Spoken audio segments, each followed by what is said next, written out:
what I did my thesis on when I was at uni, what they gave me the doctorate for, was studying what I call the oral tradition. And it was about the survival of spirituality in the oral tradition of the African diaspora, which is basically the slavery diaspora. So I studied from the griot, well, I was talking about the griot, this character who's a historian, poet, juju man of the village, from them going over as slaves during slavery. They passed on a lot of knowledge through just speaking, through stories, through poems, through songs, through dances. That developed into Negro spirituals, what they sang on the plantations.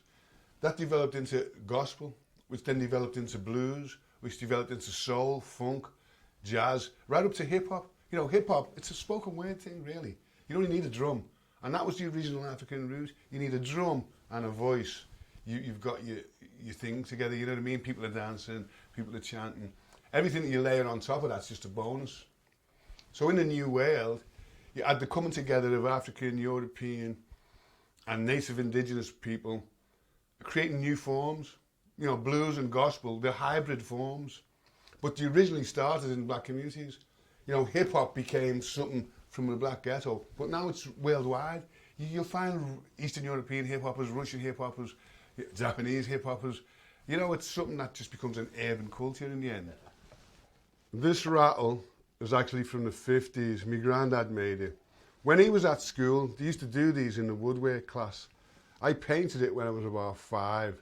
It's even got a bit of a program on it there from an early 1960s Liverpool FC program. That's like a family heirloom now, you know what I mean? I was going to give it to my grandson, but he's a Man U supporter, isn't he? What? His dad was from Manchester. This is a quote from Terence McKenna, who was a psychedelic guy. Boundary dissolving activities, you know what I mean? Bound and dissolving acts of creativity, which broke down the barriers between genres.